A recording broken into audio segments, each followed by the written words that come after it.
ஓம் சக்தி.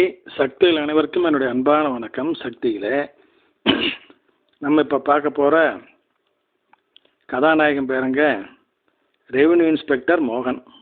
விழுப்புரம் மாவட்டத்தை சேர்ந்தவருங்க. இதுவரைக்கும் எத்தனையோ அற்புதங்கள் நம்ம கேட்டிருந்தாலும் கூட இந்த அற்புதங்கள் எல்லாம் புராண காலத்தையும் மிஞ்சிய அற்புதங்கள் சக்தியில். இவர் வந்துங்க முதல்ல வியாபாவாக இருந்தார். அப்படி இருக்கும் பொழுது இவருடைய கனவுலாம் பங்காரமாக போய், மகனே நாளையிலிருந்து உன்னை நான் ஆர்ஐயா ப்ரமோஷன் பண்ணிக்கிறேன், உப்பு வேலூருங்கிற இடத்துக்கு உன்னை போஸ்டிங் போட்டிருக்கிறேன், நீ அங்கே போய் ஜாயின் பண்ணி அங்குள்ள மக்களுக்கு நன்மை செய் அப்படின்னு சொல்லிட்டு மறைச்சிட்டாங்க. இவர் அதை மாற அடுத்த நாள் ஆர்ஐ போஸ்ட்டு ப்ரமோஷன் ஆகி போச்சு. அந்த உப்பு வேலூரில் போய் ஜாயின் பண்ணிக்கிட்டாருங்க. அந்த கிராமத்தெல்லாம் சுற்றி பார்க்குறார். கடற்கரை பகுதியை ஒட்டிய கிராமம், மொத்தம் 30 கிராமம் இவருடைய அதிகாரத்துக்கு உட்பட்டது.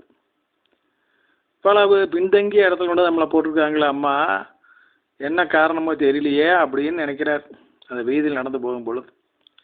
அப்போ வானத்திலிருந்து பல ஆயிரக்கணக்கான வோல்ட் கரண்ட்டு வெளிச்சமாக வந்து இவர் மேலே பாயுதுங்க.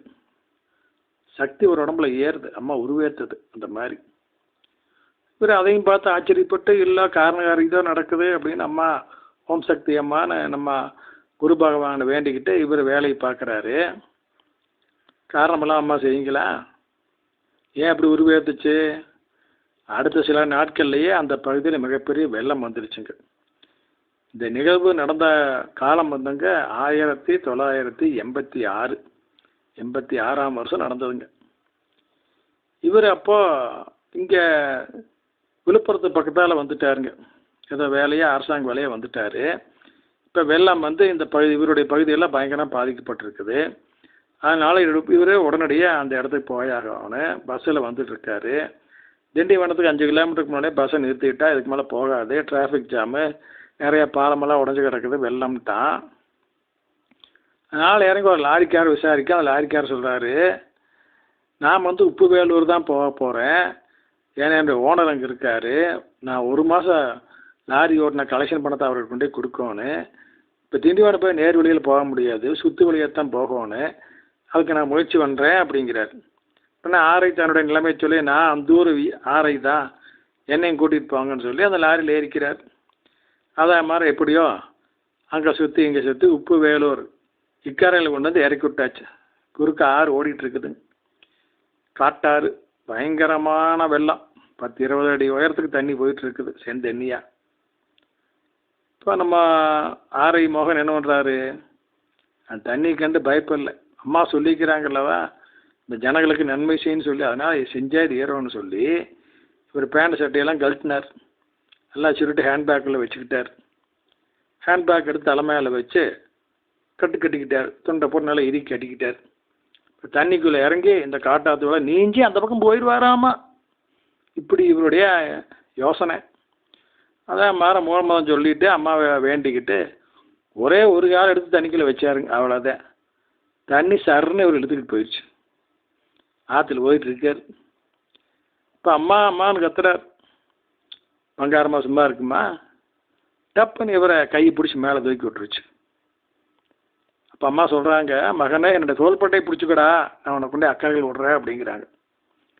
இப்போ அம்மா வந்துங்க ஆலயத்தை வலம் வரும்பொழுது எப்படி மேலே சட்டை போடாமல் இருப்பாங்க இல்லைங்களா, கீழே செப்பாடை மேலே சட்டை போடாமல் இருப்பாங்க, அந்த மாதிரி இருக்கிறாங்க. இவர் அம்மாவுடைய இடதோலை பிடிச்சிக்கிறார். அப்படியே காற்று மாதிரி அம்மா அந்த காட்டாற்று வெள்ளத்தை தாண்டி அக்கறையில் கொண்டு விட்டுருச்சு. அக்கறையில் ஒரு 300 ஜனம் அந்த கிராம ஜனம் வேடிக்கை பார்த்து நிற்கிறாங்க. அவங்களுக்கெல்லாம் ஒரே ஆச்சரியம். அவங்க சொல்கிறாங்க, என்ன ஆச்சரியமாக இருக்குது, இந்த ஐயா எப்படி உன்னை கூட்டிகிட்டு இங்கே வந்து சேர்த்துனாரு? நீங்கள் வரும்பொழுதே உங்கள் தலைக்கு மேலே 10 அடி தண்ணி போச்சு. ஒரு மிகப்பெரிய மரத்தை வந்து அடிச்சுக்கிட்டு வந்தது இந்த வெள்ளம். அந்த மரம் மட்டும் உங்கள் மேலே பட்டுருந்ததுன்னா நீங்களாம் சட்னி ஆகி அப்படியே ஆத்தோட போயிருப்பீங்க. ஆனால் அந்த மரம் உங்கள் மேலே படாமல் லாகமாக விலகி போயிடுச்சு அப்படின்ட்டு அந்த ஜனங்க சொல்கிறாங்க. உங்களோட உயிரை காப்பாற்றி இங்கே கொண்டு வந்து விட்ட இந்த ஐயாவுக்கு ஒரு 5 ரூபாயாவது பணம் கொடுங்க அப்படிங்கிறாங்க. எப்படிங்க 5 ரூபா பணம் கொடுக்குறதா? கிராமத்து தானே அப்படி சொல்லுது.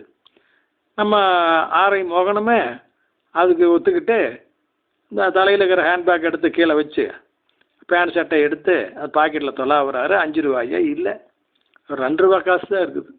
அது 2 ரூபாய் எடுத்து அம்மா கையில் கொடுக்குறாரு.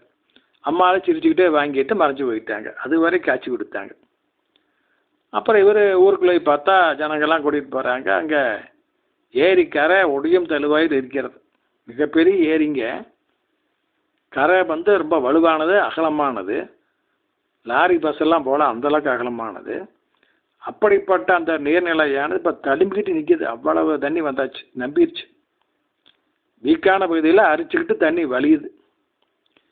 இவர் உசுரை கையில் பிடிச்சிட்டு அம்மாவை வேண்டிக்கிட்டே ஓம் சக்தி பராசக்தின்னு சொல்லிக்கிட்டு அந்த ஏரி மேலே கொஞ்சம் தூரம் நடந்து போய் பார்க்குறாரு எப்படி இருக்குதுன்னு.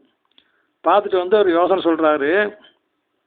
ஊர்க்காரங்கிட்ட எல்லோரும் வாங்க, மணல் மூட்டை கொண்டுட்டு வாங்க, இந்த மாதிரி வீக்காக இருக்கிற இடங்களெல்லாம் மணல் மூட்டை அடுக்கி ஏரி உடையாமல் காப்பாற்றிடலாம் அப்படின்னு சொல்லி கூப்பிட்றாரு.